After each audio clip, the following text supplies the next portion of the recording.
I dug very deep the actual identity of who I am, and it just so happens to be a very Caribbean girl. But like the point is, it was the only reason I won at that stage is because I showed up as me. If I had gone down that road of like just trying to be a version of whatever I thought was going to be successful, I mean, I literally was failing. You know, there was no way I would have made it. I didn't go on that show to win it, to be honest. I didn't even know how to sew. You have to sew to participate in the competition. I learned as I went along. It was pure adventure, and it really panned out. I mean, winning that show was a major milestone for me in my career. In the moments of loss that I've had, it's really kind of like stripped me bare, you know, and having to go deep into myself and find the like what is the core of like why I wake up in the morning and do whatever I do. It always reminds me, I guess, that I'm always channeling something much bigger than me, something divine, and if I may use that kind of word, and having the courage to just keep starting over is what I found continues to give me that clarity of purpose and that drive to just like reach higher and higher and higher in whatever aspects of my life. You are the most incredibly complex and diverse combination of skill and talent that the world has ever seen. You are what the world has been waiting for, and your time is now to bring that power and that unique capacity for creativity and innovation and your particular lens on what the world needs right now. The world is waiting for just exactly who you are.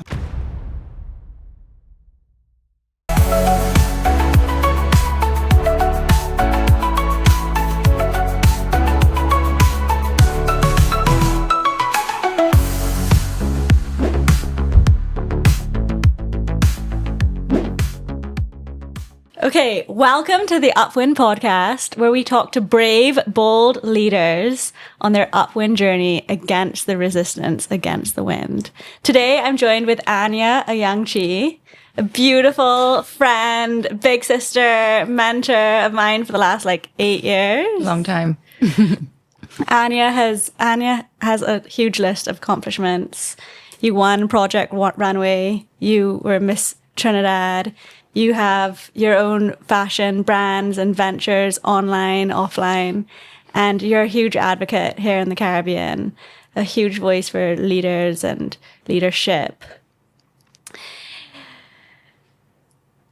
So, the most outstanding memory of Anya that I have, when I first met you, when I first learned about you, was when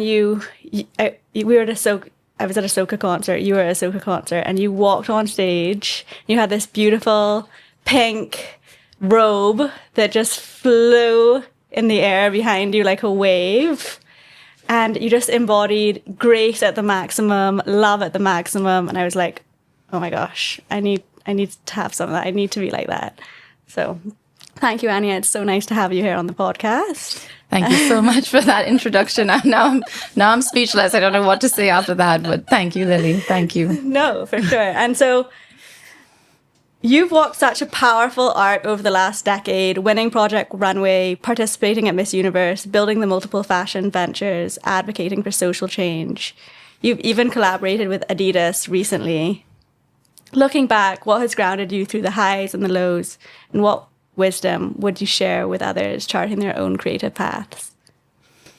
Well, it's funny you started with how we first met, because that embodiment that you witnessed, that I always appreciate you reminding me of, because it's a riding wave of even recalling that for myself. And I had just been through several years of very, very high highs and very low lows, between the loss of my 18-year-old brother very tragically in a car accident to, the rise of, again, being Miss Trinidad and Tobago at Miss Universe and so on and so on. And I think the grounding has always come from a place of surrender to what is my true purpose for being here, which I know sounds a bit cliched and everybody talks about that, but in the moments of loss that I've had, it's really kind of stripped me bare, and having to go deep into myself and find the what is the core of why I wake up in the morning and do whatever I do. It always reminds me, I guess, that I'm always channeling something much bigger than me, something divine, and if I may use that kind of word, and the spiritual work that it takes to like keep harnessing what that is where I find myself constantly again and again and again, even up until this moment in my life, just having to start over. And I guess just having the courage to just keep starting over is what I found continues to give me that clarity of purpose and that drive to just like reach higher and higher and higher in whatever aspects of my life I'm in. Yeah, you spoke about that core. What is that core? That core, again, it evolves. Now that I have 2 young children, my drive is very much in response to what I think they mirror back to me. As much as they're small little people, they have so much honesty in how they show up in life that they kind of hold a mirror to the areas that I still have room for refinement. And so I think the core, it just keeps coming back to how do I harness my true talents and abilities, but do it in a way that I get better and better at having more and more impact, not just in terms of, the people around me, but like actually showing up for the people who I'm directly responsible for. And that has kind of driven more and more home that like, I don't have time to be vacillating from like what my like refining what my true talents are, but actually delivering on outputs, like seeing tangible, measurable growth, whether it's in my business and then how my business then impacts all the people that I employ and all the people that, the communities that I've built over the years. I recognize it's one thing to talk about like, in a grandiose way, like conceptually what I care about. It's another thing to actually move the needle in tangible ways and measure the impacts in people's lives. And again, that's both my 2 little kids as well as all these other people that like are part of the dreams that I've built through my fashion work, through my social innovation work, through, the various different, 16 to 18 small businesses that I've started over the last 20 years. There's a through line in all of that work that has to do with measurable livelihood shifts for people in the creative industries in particular. People in the MSME network throughout the Caribbean. I have a deep like commitment to my work being the opportunities, the doors that I've been able to open for myself, building scalable ways that has more impact for more people. And I think that if I were to summarize the core of what drives me, it's that. Right.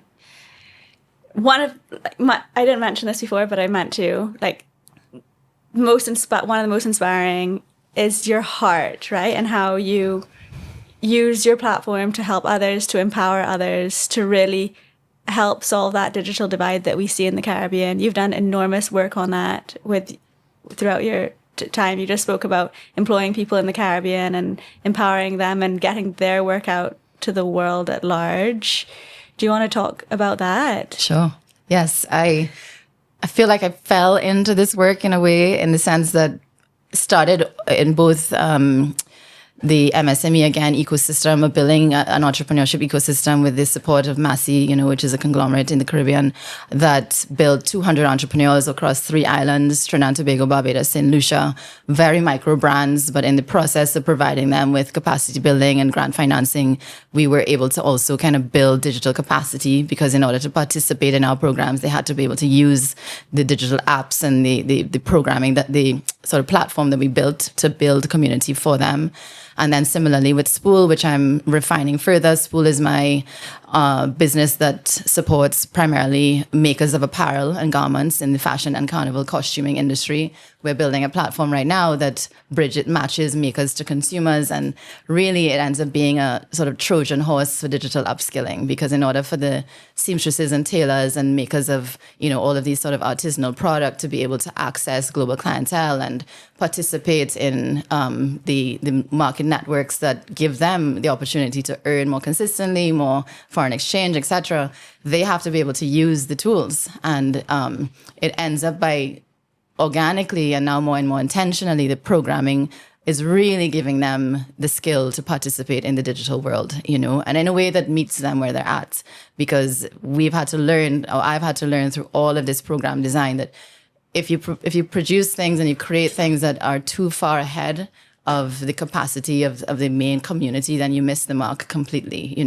We're benefiting now from the sort of opportunity the AI tools provide us to be able to translate where somebody is at the time in the operation of their micro business, and where they can now bridge to a slightly more professional presentation of how they reach a client, how they speak to a client, how they improve the efficiencies of their business. And, it's very exciting because the gap gets smaller and smaller, ideally, And so, I think whether by complete, just curiosity and consistent pursuit on my side of like being genuinely driven to upskill people to have more opportunity, obviously bridging the digital divide is an inevitable aspect of that work. And I'm very excited at any point where technology can improve the scalability of access and scalability of opportunity and scalability of genuine like socioeconomic transformation. That's really what has fueled me, every single version of what I've built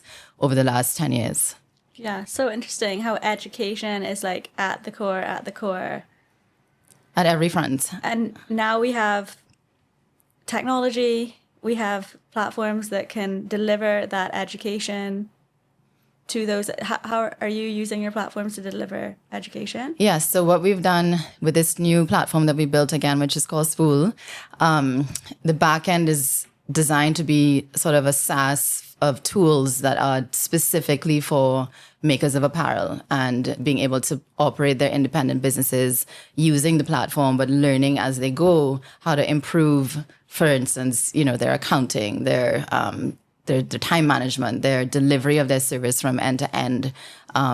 Education that is, I think, organically built into the workflow of the maker or the vendor on the communities that the end user side that is providing the service has been more effective than the type of education that often in the Caribbean we get that is not designed with the end user's needs in mind and not often enough thought through that, if this person has to use the tool to make a more sustainable living, they're more likely to take that route and learn as they go than a more sort of like top-down kind of delivery of education, So I think that's how I've managed to create inroads, I think, with the kind of change that obviously is needed in a new world where having access to foreign exchange and being able to participate in a global market is much more of a reality than it ever was. But in order to do that, you have to know how to use the tools. You have to be able to feel comfortable with like accessing the technology but that being said, the platform has to be designed to deliver that education in a way that feels palatable and accessible too.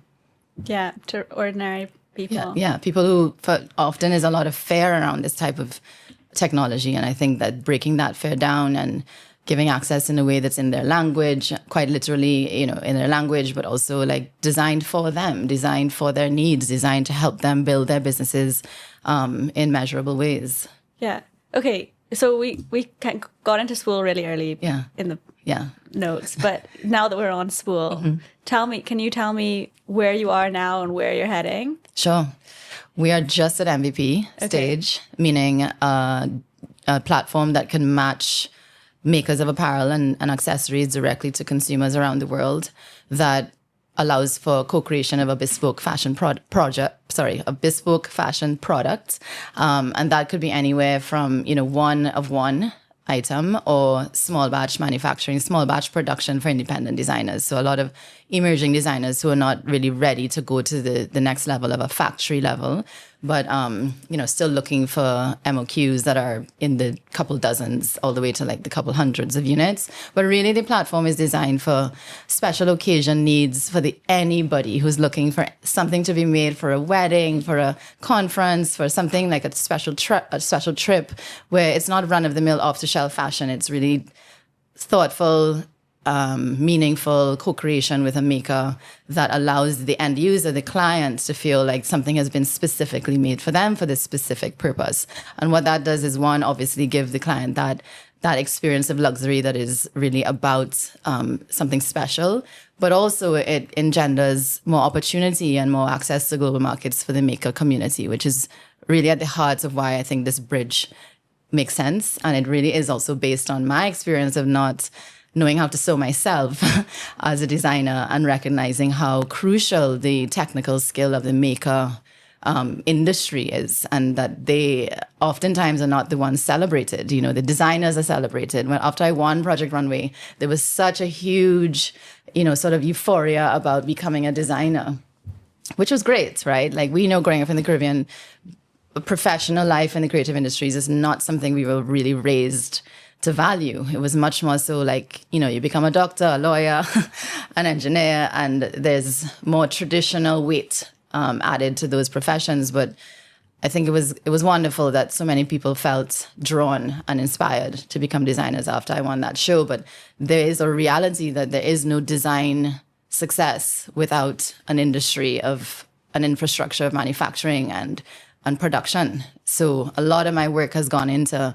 building out that capacity in Trinidad and being able to then scale that capacity with a platform, because there are makers and seamstresses and tailors and skilled artisans all over the world, but don't always have access to global opportunities, global clientele, global access to markets. You know, that's the bridge I'm trying to make. Certainly. And they exist everywhere, right? Everywhere. They exist in the back streets of New York, in the back streets of Dubai, in the back streets of Trinidad, in the back streets of Barbados. Essentially, that's what it's built on. Like, when I did Miss Universe in Vietnam, and I won't age myself as to when that was, one of the things that I loved about that experience was that I got to really go to these little tailor shops in Hoi An, and, you know, you go in, you choose your fabric, you have an idea of, you know, the design you want, you get measured, and then the next day you have this piece made for you, you know, that's made for you. And that was just such an eye-opening experience that not only was I across the world in Southeast Asia, but that to your point, like, there are these pockets of, you know, thousands of skilled people making clothes and making accessories in their homes or in their little tailoring shop, and they just have this so latent, this talent. You know, how do you unleash that? How do you use technology to create and aggregate that talent? And then, of course, more importantly, to an extent, deliver this kind of product to a global clientele in the way that we all know. You know, you have a shopping experience, you know, you really know what you want for a particular purpose, but you can't find it in a shelf. You can't find it online. You can't find it in, you know, you think about, you know, Carnival in Trinidad, for instance, or festivals, all these different moments where you just cannot find exactly what you want. And that's really also what the solution is meant to solve for. Yeah. So basically, you're saying that the future of fashion is custom. Yes. As it was in the past, 100 years ago. We're coming full circle. Yes. We're using technology to empower that beautiful need and desire of women and men, and by also empowering small artisans to get their work into the world. You summarized it perfectly. The idea that luxury is an experience, that the ability to create something that is bespoke for you is the definition of luxury. That a one of one is really what defines something that you can see the value in. And better yet, if you know that there's a story behind how this garment has been made for you, and a life that is being, you know, transformed as a result. That you stabilize communities in this way. You also, of course, have, you know, a sort of positive impact on the environment. We all know that fast fashion has created such a devastating impact on landfills, and the statistics are there. You don't have to go over it. So in a way, it's touching on many different sustainability points. But most of all, yes, a sort of shift in what we define as luxury when it comes to fashion. And I love that, you know, as you say, that the future of fashion is custom. I think that opportunity has never really been there. We grew up with it in a way, to your point, in the Caribbean, because we had access to aunties and grannies and, you know, somebody down the road who could make something for you. And then, of course, you go all the way to the highest end of Savile Row and custom tailoring and, you know, Milan and all of that too. So there's a spectrum of what people understand bespoke to be. And we just want to bring that to a sort of ease of use and an accessibility for all parties involved that just makes it a no-brainer that you would think of this as opposed to trying to find this one perfect thing in a store that just doesn't exist. Yeah. Like currently it's full of friction. You know, you have to go and get measured. You need somebody you can trust. You need someone who understands. Absolutely. You have to get sized up. It has to fit properly. How do you solve for that? How do you make it a frictionless experience? So exactly as you're mentioning, I think the technology has caught up to the idea. It's been 8 years I've been working on this, and it's all of a sudden very possible. And of course, you know, as they say, a lot of these tools are the worst they will ever be. So body scanning, virtual reality, trying on, the ability to digitally prototype the end product before it's approved. None of this was possible, at least in as accessible as a way it is now for someone like me to build a platform like this. And I think that's what makes it even more exciting. I mean, I've been building the MVP sort of model myself on Replit, you know, like how would I have ever done that? Even a year ago, you know, and that's very, very exciting to have that natural language coding at your fingertips to really iterate fast and know you could A/B test something, you know, very quickly and not spend too much time or money before you even know, like, is this a solution that's even going to work? So I think from that perspective, the frictionless nature of this process is yet to be seen as we model and we test and we figure out like which parts of the process have to remain in person. Can we, for instance, as you and I have been talking about the last couple of days, deploy people to measure someone in person the same way you may deploy someone to, you know, take somebody's bloods to make sure that, you know, they have some things cannot be replaced, in other words. And that's okay. You know, I think there's a hybrid here of a just enough digitized process for ease of operation, but just enough of that tactility, and you know, you still want to feel the fabric at some point. You still want to know that the garment fits you a certain way at some point. That's all part of the experience too. But to your point, that none of that was really accessible. If you can't even find the maker to begin with, if you can't even, you know, establish from a ratings perspective who's better than who's more efficiently going to deliver on time, who's all of that self-correction that can happen in a platform is of tremendous value in a traditionally very difficult to access service that has been the case till now. Yeah. Okay, so I'm going to go back to point one. Okay. I rushed ahead. Which is your Caribbean roots and your story in terms of your Caribbean identity and how like you embody the very essence of the Caribbean. When I think about you, and you know, just through your work and through your being, how did growing up in the Caribbean like influence you in this early work and this work that you do now? I think of myself as, I mean, I'm extremely, extremely proud to be Trinidadian, and by extension Caribbean, and by extension a woman. So being a Caribbean woman in particular has influenced almost every way that I see the world, that I see my work, that I see the purpose of, you know, how as women I always kind of describe the Caribbean as a hidden matriarchy, because we tend to, not to generalize, but operate and run most households, most communities, by extension, most cities and towns. And, you know, infrastructurally, we have such a heavy hand in how... Both prime ministers are there we women. Go. There we Your go. prime minister, yes, my prime minister. That's right. It's true. I mean, it's now no longer as hidden as it may have been when we were growing up. And so from that perspective, I maintain that, you know, how we operate moves the needle in every direction, right?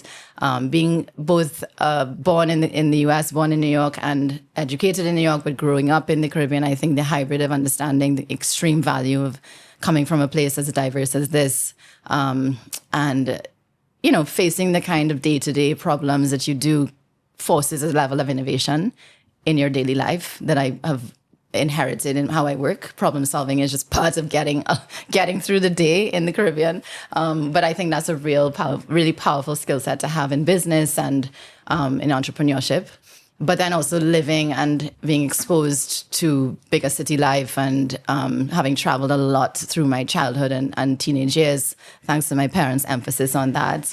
I've always had a global perspective on how we bring our talent to the world. So that's always been something that I have leaned heavily into, which is, again, why technology is so powerful, because you can do very big things from a small place. Growing up, even thinking about being a fashion designer, you had to live in New York or Paris or Milan to make any kind of inroads. Now with direct-to-consumer e-commerce and, very powerful digital marketing and the emphasis on storytelling and authenticity, like you really could build a powerful brand from wherever you are, And I think that is really the needle moving thing. That's the big game changer. And I think in a way, a lot of what I believed growing up, and especially as I became a young adult and after winning Project Runway, wasn't yet possible to do what we can do now, which is to be authentically yourself. To be authentically Caribbean is such a powerful thing. We have so much rich history, so much complexity in how we interact with each other, despite what you would think from the outside is a lot of difference. Like look at you and I, like it's very normal for us to exist and coexist and belong from a genuine sense of like unification of our identity because we're Caribbean first and we're whatever else we are after. I never remembered being anything but Trini until I moved to New York. And then all of a sudden it was like, well, are you Filipino? Are you this? Are you that? I'm like, no, I'm Trini. Like that, I think is a gift, that it was never front of mind what my race was or what, none of that came into the play. The play was, I come from this part of the world that is richly diverse, ethnically, religiously, culturally, musically, all of those things. That culture is so important to who we are. That's how we move, how we dance, how we eat, how we lime, is core to who we are as people. And I think being able to bring that energy and that joy into work, into life, into business is extremely powerful. And I've had to learn to lean into that is actually our real asset. And how do we build business models around that? The world needs more joy. Like there's no question, So I think that's for me how I think when you saw me that day, the first time we met with that flowy pink kaftan or whatever it was, that's my clothes are like that. My clothes feel, just like pure expressions of our Caribbean identity in that lightness and pure just joie de vivre of how we live. So yeah, definitely joy, full joy. Full joy. Always. Always. Okay, so just now when we spoke about the Caribbean, you lit up. So you are absolutely where you belong, right? Yes. Obviously. And earlier we spoke about you living in New York and you had this awesome life and then you got a little bit homesick and you, in more ways than one, you realized, okay, whatever I study, it needs to be applicable to the Caribbean because Caribbean is home and I want to live, Both of us could be anywhere in the world, and we go and we come, but we're both here. Yeah. Right? And like here is a very special place. And like you said, you can build anything from anywhere. Now you have people who run enormous companies totally remotely. But what is it like about hair? If you could, we're not the only ones, but for you personally. I ask myself this question every day because it's not an easy place to live. I think we can all attest to that. It's not a hard place to live either. Gosh, it's not something to complain about in the least, but there are things that don't work. There are lots of things that could work better. There are lots of ways that you can improve this lifestyle. And that's part of why I feel drawn to living here. I think, we could live anywhere at this stage. I'm privileged to have multiple passports and can make different choices. I have choice. Let's just put it that way, right? Which is a real privilege. And I acknowledge that. And in having that choice, I still choose over and over and over to be in this part of the world. And I do think that it's the problem-solving part of me that feels as though the best use of my skills, talents, and abilities is in the place that I call home, that will benefit from the collective group of us who are that loyal to seeing the potential of this part of the world become what it could become. What will we gain from walking away from that? How do we sort of value the legacy of our life if we don't apply our knowledge, skills, and abilities and exposure and networks and opportunities to more of the people who we call our people? This is our home, and maybe that doesn't have to be everybody's charge, but for whatever reason, it's what I wake up every day and make a choice to do. And I feel very proud of that. And I feel like we named our son Kairi which is an Amerindian term for the original name of Trinidad. And that's the level of sort of commitment to our, how we intend our children to grow up, knowing that where they come from, knowing why they come from this place, knowing what their parents, have a certain level of devotion to their everyday life. And that's not to say that certainly there are times where exposing ourselves to parts of the world that operate differently, like all of that is important to be able to do the work we do here too, but the application of all that to support the development of what we know to be possible, I think that's really what it is. It's like we know what's possible for who we are as a Caribbean people and the contribution that we can continue to make to the world. How do you walk away from that? If somebody could tell me how, I would love to know, but I don't know how. I don't know how to walk away from that. Yeah. If you know better, you can do better. Yeah. And enormous alignment. I just see enormous alignment when you speak about that. Yeah. Okay, so over to Project Runway and global breakthroughs. When you stepped onto the Project Runway stage, right? Did you know that you were carrying the Caribbean with you? Like, did you feel that weight? What did that feel? I know we're going back, but what did that feel like? I feel you're one of the first in that way, along with Rihanna at that time, right? Yeah. Well, I mean, no, but you're right. Actually, it was around a very, very similar time. But I chose not to carry that weight very deliberately because at that time I had already represented Trinidad and Tobago at Miss Universe, and I knew that weight could only keep me back, to be honest with you. There's only so much one can do to carry something that is almost undefinable in and of itself, like the needs and expectations of other people, especially personifying an entire region, can become more of a barrier than anything else. And thankfully, when we shot the show, it was very much in silence, in the sense that we were sequestered. We had signed major, confidentiality agreements. There was no way I could share about it. So the reframe of that was that I did it in solitude. And that was freeing. It was freeing when you come from a small place and there's a lot of eyes on what you're doing all the time. It doesn't matter if you're famous or you're not famous. It's just the function of growing up on an island, as you well know.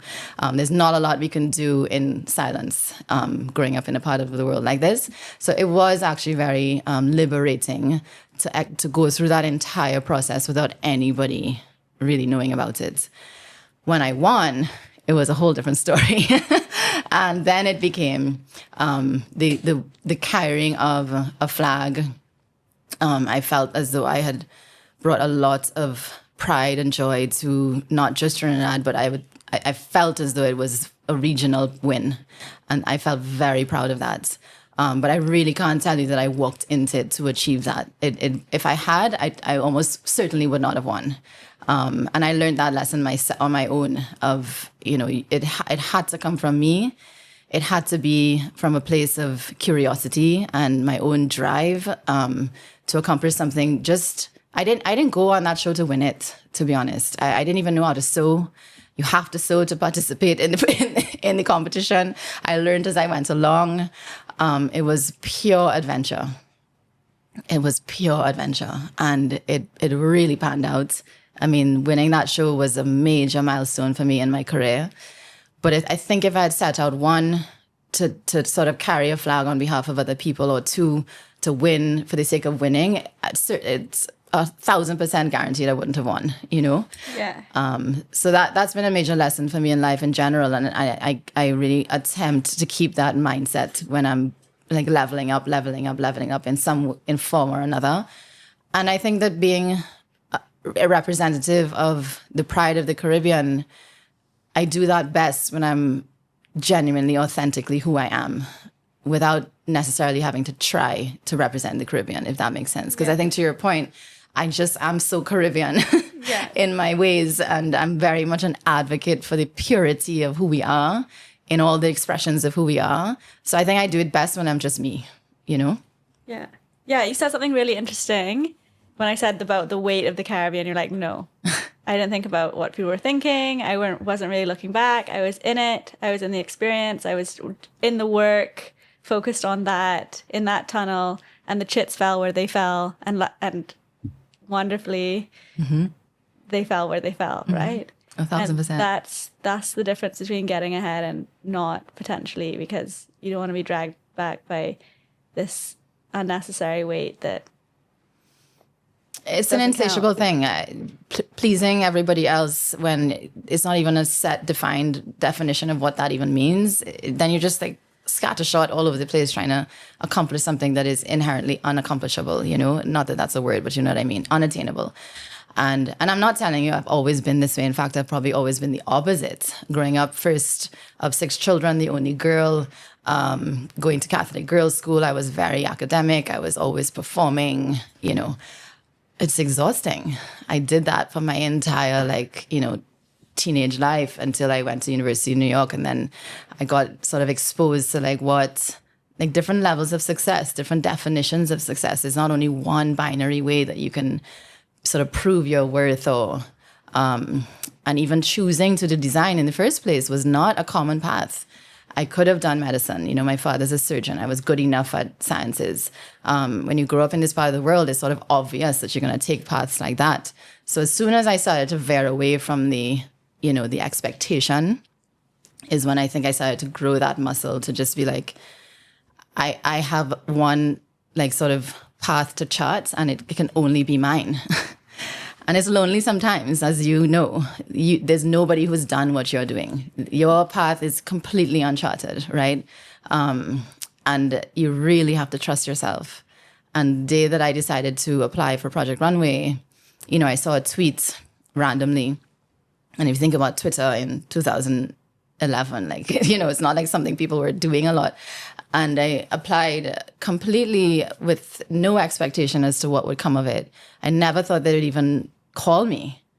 Far less would I get called to auditions, far less would I get cast for the final, far less would I win. Like, none of that was my journey, you know? Yeah. But it was a deep level of trust in my inner knowing, and a sort of awareness that like life was taking me wherever this sort of pull was going. And I think you can't, like, it's literally impossible to do that with the weight of anybody else's expectations of you, you know? Yeah. They say that artists, you know, they create for themselves first, the best artists. Yeah. And when they're happy with their work, you know, the chips fall how they fall. But you're not creating for anybody else, you're creating. And similarly, with your entrepreneurial endeavors now, it's like, what is needed? What is the most urgent? What would satisfy all of the knowledge that you have, and based on all the needs that we have, to create something that is as sustainable and empowering as possible. Yeah. When I think about SVÜL and the solution that we're building, when I first started thinking of the idea, it felt very, well, you know, how many people really need this service and how many people are really going to think about. But because, to your point, it's something that I wanted, you know, and at least the concentric circles of people around me, like I could get asked at least 4 times a day, do you know somebody who could make a swimsuit? Do you know somebody who could make this bridal gown? Do you know somebody? Like, that's my experience, right? But that's not the average person's experience. So I'm building a solution based on what I know to be true. And that takes a deep level of trust. You know, that takes a deep level of, similarly how I design my clothes, my clothing line, like I could tell the difference in the success of sales when I've designed something that I like versus when I've designed something that I think people will like. It almost always fails in the latter. I think that somebody's going to like this particular trendy, you know, whatever is like, you know, popular at the time. It never works. It only ever works when it's like, I put it on, I love it, I want to wear it, and it feels good on me. Then the numbers reflect, you know. It's something that people, like, you could tell that people resonate with when it's real to you, you know. So I trust that, I do. And I'm not saying that's always been my strength. I've had to teach myself how to do that, how to listen to my inner knowing and execute on that and trust that there's something calling me to that for a reason. Yeah. And there's like a frequency in that. 1,000%. Galactic vibration. 1,000%. You can feel it, physically you can feel it. And when you talk about when I first got onto that runway for shooting Project Runway, it's like, yeah, I knew that I was in some sort of divine expression of myself. I knew there were nights I couldn't sleep. I was in pure euphoria. It was pure divine connection and channeling. And all I can really take credit for was showing up. I just showed up every day, despite all of the logical reasons why I shouldn't be there. All the other designers were much more technically strong than me. I made all the mistakes. I did everything against the rules. I didn't know I was breaking rules because I didn't know what the rules were, and that in itself was a liberation. And I think that is really when you know this is where you're meant to be. Yeah. So cool. Such a upload from the universe. 1,000%. Okay, so many people might not know this, but you've actually raised $5.5 million US in the last 5 years. Most of it, grant funding from the Caribbean, locally, not even international VCs, locally.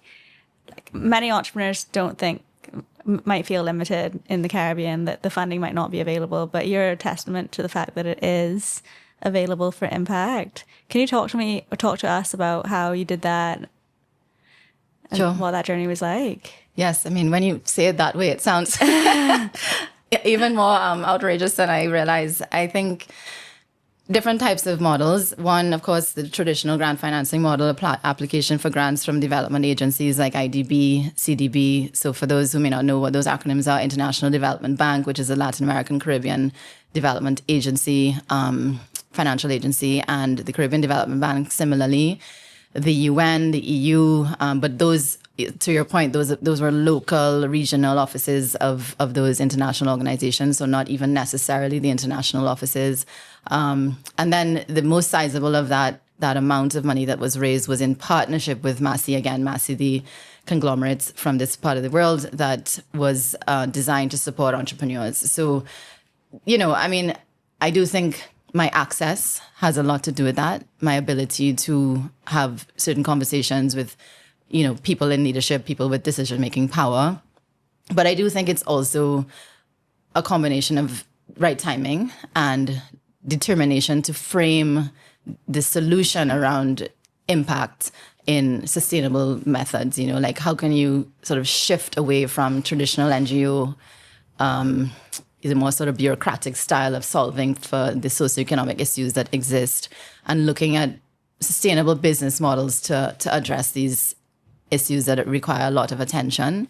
And if I'm honest, I think part of that is also because I come from a creative background. I think my ability to problem solve from a design thinking perspective has impacted how I present solutions, what solutions look like from a methodology standpoint, not just again, I go back to what I was saying earlier. It's we have had the experience where a lot of support, whether it's for MSMEs, creative industry, etc., has been sort of technocratic and very bureaucratic.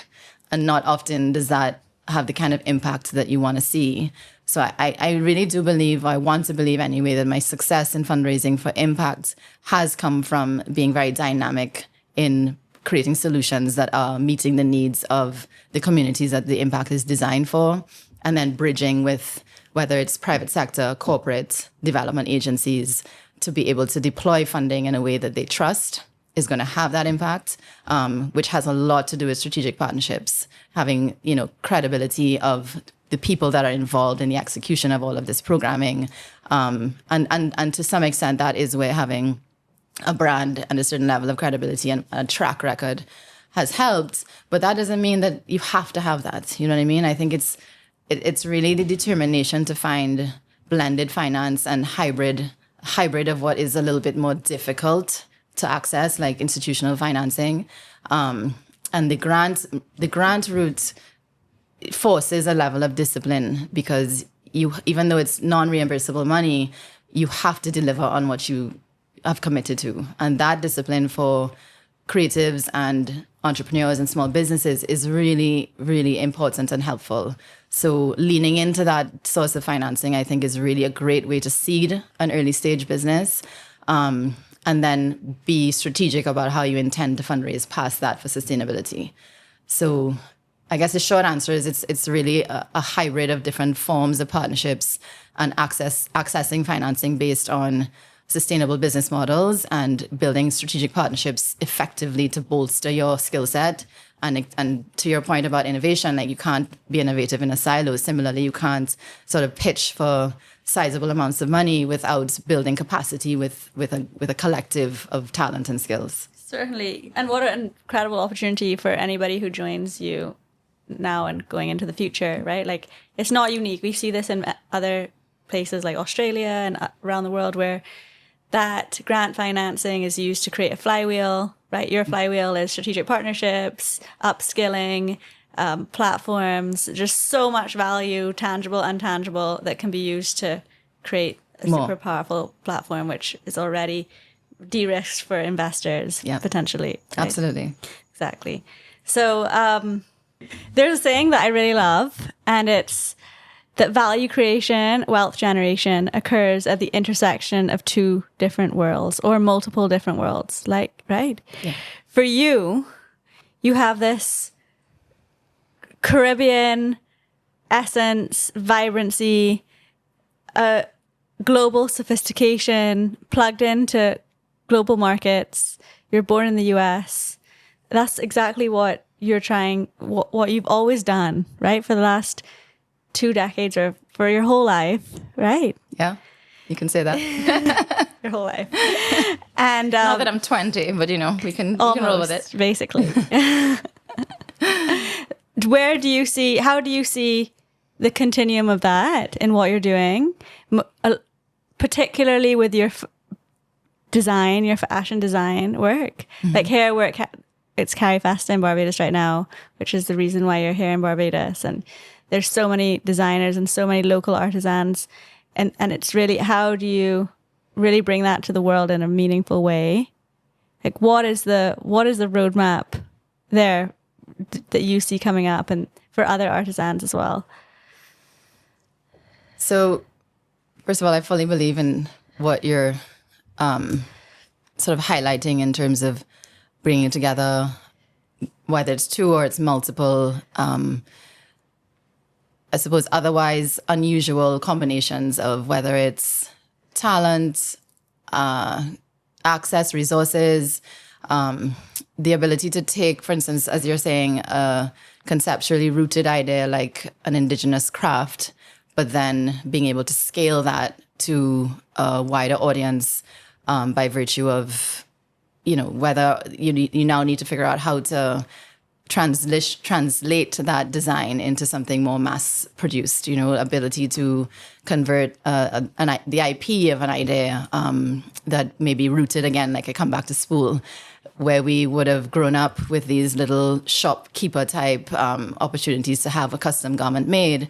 But how do you then now use technology to scale that opportunity to a much bigger audience and digitize it so that it can be provided at scale? So being able to bring together indigenous thought and indigenous practice with access to markets that may not have always known that even existed, but their skill sets are access to capital, access to, the technical support around scaling, business development, understanding of global needs and global distribution channels. And those are the things that I have, to your point, done over and over and over again in different categories.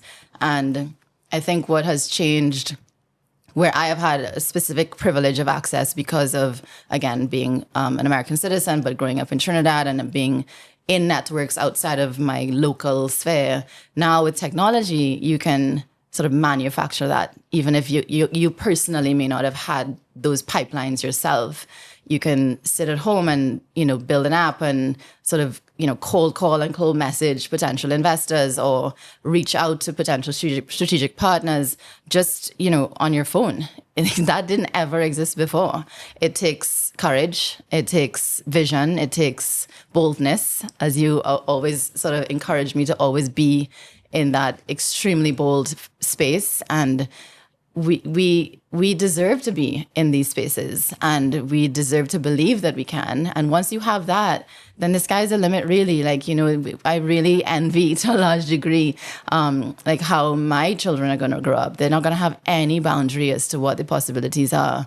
And I think once we start to capitalize on that, but do it, the rootedness in the authenticity of who we are as Caribbean people and what the ideas that we come up with have tremendous value when they're truthful, when they're not this copy paste from the outside in, when we don't try to create business models that are like sort of superimposing solutions that exist for more developed countries. That's when we miss the mark, I think. And the hybridization of talent and skill set and opportunity and resource is best suited when there's an authentic root with sort of, first world or developed nation opportunity that then sort of catapults what we have in spades. But, we always recognize there's just so much latent talent. How do you really, actively energize that talent in parts of the world that need to be able to leverage it differently? Yeah. Interestingly, what I'm hearing from you is, a total and complete alignment is so important. When you're creating for a crowd or you're creating for a particular market and you're not really going into the depths of you to pull out the best of you, everything suffers. Yeah. Your work suffers, your community suffers. Just trying to patch here and there, you're never going to get the outsized returns that you have experienced firsthand through your experience with the Runway, where you really went deep into you and what you really valued and what you really were expecting from yourself rather than a community, a market. Yeah. Yeah, and I went even further than that. I mean, in the penultimate challenge of the show, because, it's competition reality, right? So the second to last episode, I got kicked off because I came back to New York with this very wishy-washy collection that was supposed to be for New York Fashion Week. But I got so in my head that, I needed to design a collection that looked New York and it looked urban and it looked sophisticated in what my superimposed idea of what sophisticated meant. And, one of the judges, Nina Garcia, who's now the editor of Elle, she said to me, Anya, you're the only Caribbean girl up there. Like, you have to be you. And I first of all, I had no time left, so I had to figure it out. But how I figured it out was exactly what you're saying. I dug very deep to the actual identity of who I am, and who I am just so happens to be a very Caribbean girl. But like, the point is, it was the only reason I won at that stage is because I showed up as me. If I had gone down that road of like just trying to be a version of whatever I thought was going to be successful, I literally was failing, there was no way I would have made it. And that was a huge turning point for me, that I needed to consistently, I still do need to consistently show up as the most truthful version of myself. And oftentimes that takes like full surrender. Like you think there's so much noise, right? There's so many versions of like, even when I think about the fact that I'm an entrepreneur now in sort of fashion tech, essentially, like, there's a lot of imposter syndrome around that, right? Like, how did I find myself in this world? Even though I've done a lot of work out of deep curiosity in all sorts of like, cutting edge technology, from Web3 to, that entire era over COVID, I dug very deep into understanding the blockchain, and that's just my curiosity, right? But for some reason, there's this identity crisis that I have, that like, am I a designer? Am I a creative? Am I a businesswoman? I'm this sort of multifaceted soup of all these different types of things. And I really get consistently to remind myself, like, when I leverage who I am and the voice that I know in myself is leading me to whatever solution I'm developing, like, it doesn't matter by what means I accomplish that. If it happens to be by using generative AI and Web3, then so be it. If it happens to be that it's merging indigenous practice with that, if it happens to be that there's aspects of it that are very tactile and aspects that are hyper digitalized, it's also fine. I just trusting though that the source of that is truthful. And the reason I'm solving for certain problems, it comes from a genuinely authentic voice, So, and I think, to your point, that's the only time it ever works. Yeah.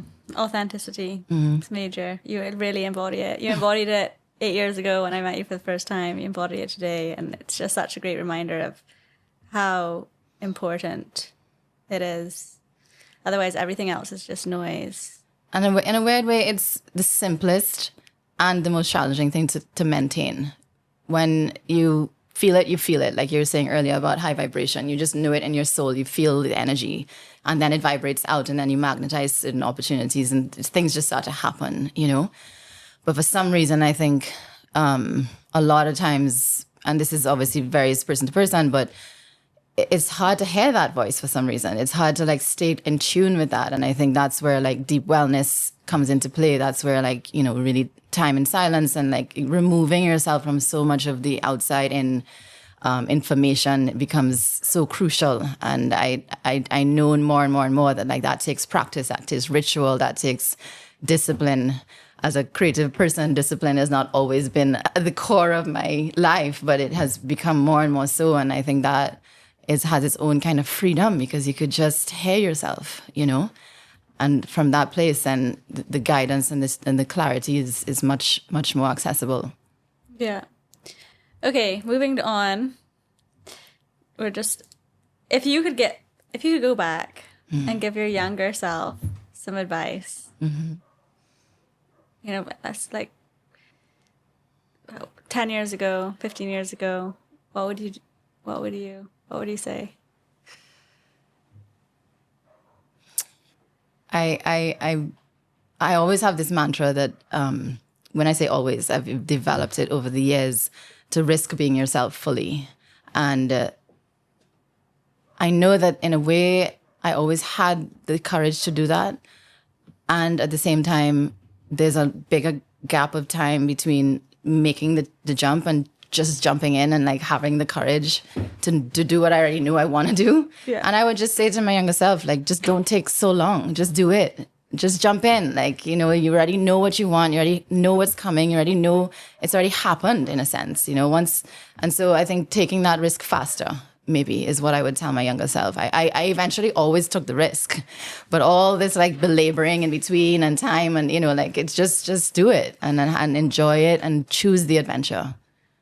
Risk being yourself fully. Faster. Yes, that should be the new mantra. That should be the new mantra, exactly. Okay, thank you. That was beautiful. That was another gem. As women in business in the Caribbean, are there any challenges that you face? Or are there anything funny, anything like comical, anything that you like? Any advice that you have there? I don't think we have long enough. Fair.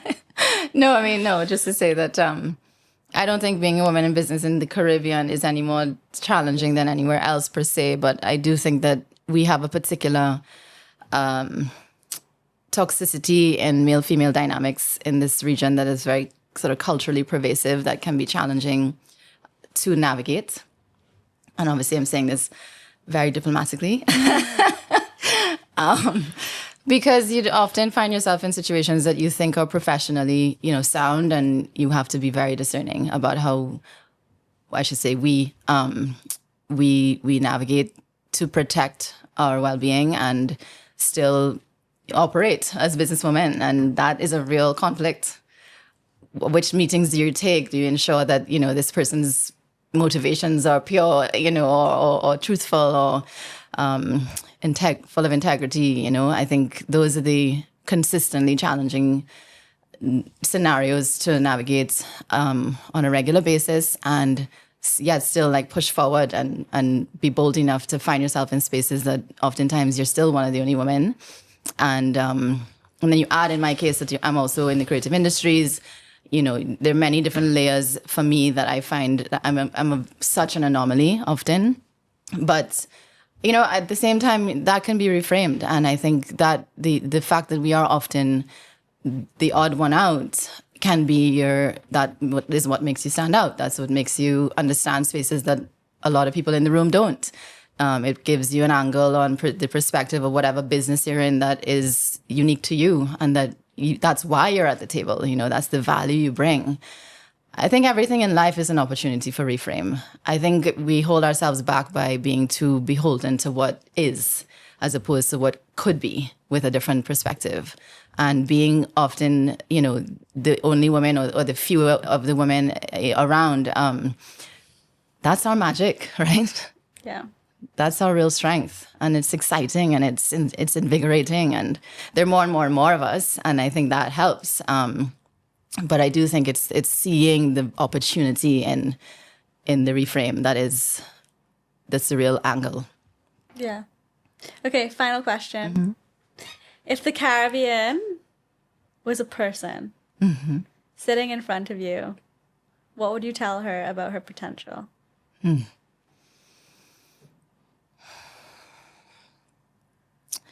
You are the most incredibly complex and diverse combination of skill and talent that the world has ever seen. You are what the world has been waiting for, and your time is now to bring that power and that unique capacity for creativity and innovation and your particular lens on what the world needs right now. The time is now for that. And the world is waiting for just exactly who you are. Thank you, Anya. Thank you. Thank you for thank you for being the beautiful leader that you are. Thank you for your contribution to the Caribbean. Thank you for being here with me today. Thank you for sharing with me. Thank you, Lily, for having me.